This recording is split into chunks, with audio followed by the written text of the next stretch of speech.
Alright, let's look at the homework 7.9-8.1, problem number 5. Alright, so we want to find the average value of this given function over the triangular region here. Alright, so let's do that. Alright, first let's sketch the region R. So this is going to be, so here's the x-axis,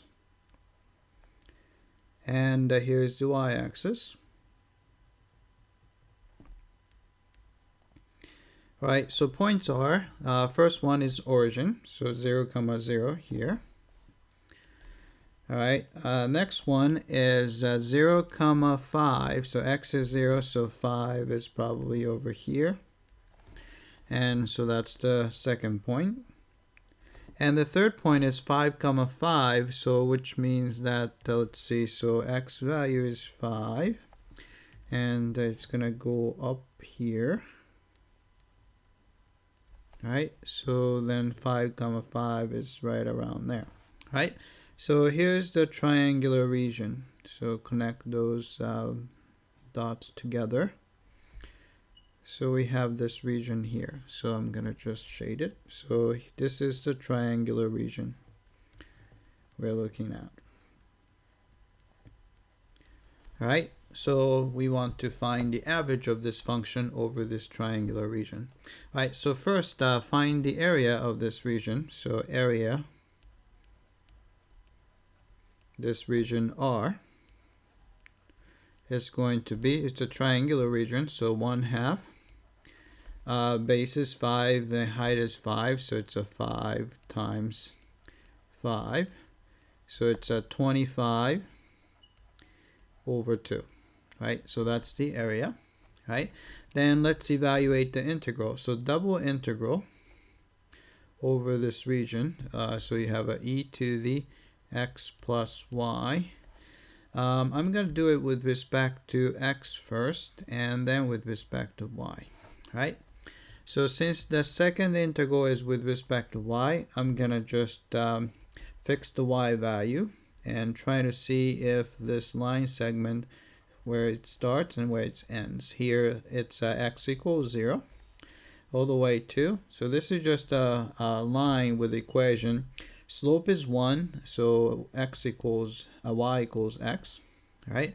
So in other words, so we can write it as x equals y. So here's x equals y, right?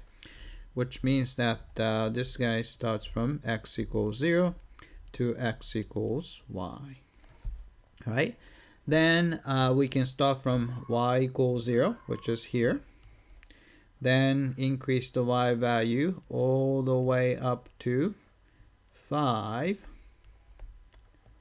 Y equals 5 to cover the entire region. So y equals 0 to y equals 5. All right, so let's evaluate that. So this is going to be integral from 0 to 5, right? So that's dy. Inside, antiderivative of e to the x plus y with respect to x would be e to the x plus y, right? Then it goes from 0 to y, right? So let's plug in. So it's going to be integral from 0 to 5, right? Plugging y, you have e to the 2y minus, plugging 0 for x, you're going to get e to the y. Right, then we evaluate the integral with respect to y. Right, so this is going to be, right, antiderivative of e to the 2y is e to the 2y over 2 minus e to the y.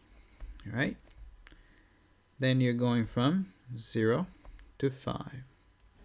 Right, so this is going to be, so plugging 5, so you have e to the 10 over 2 minus e to the 5 minus, plugging 0, so it's going to be 1/2 minus 1. Right, so which is going to be, let's see, so you have e to the 10 over 2 minus e to the, oh sorry, this is 5, not y, messed that up. So here, this is e to the 5. So e to the 5 and minus minus, so it's a plus 1/2, right? So if you factor out the 1/2, you can write it as e to the 10 minus 2e to the 5 plus 1, which you can write it as 1/2 times, this is the same thing as e to the 5 plus 1 squared. Alright, then if you want to the average value, you have to divide this double integral by the area. So average value, oh, maybe I'm gonna go down here. So average value is going to be 1/2 e to the 5 plus 1 squared divided by 25 over 2. Alright, so if you you can cancel 2 on the bottom, 2 on the bottom here. So you have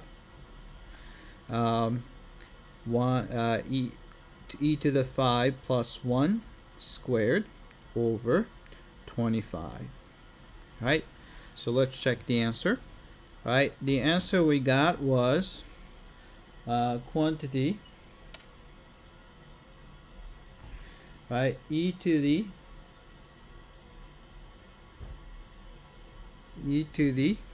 5th power plus 1 raised to the squared, right, over 25. Right, so let's submit for testing. Alright, it came back. Looks like I did something wrong. Let's go back here. Alright, actually I messed up the sign here. This was actually a minus sign here, so it's a minus sign there, and that means that the minus sign there and the minus sign there. Right, let's see if that's correct. Right, so we messed up the sign here. I messed up the sign here. Alright, let's check again. Alright, it came back and looks like we got this one correctly this time. Alright, that's it. I hope that this was clear.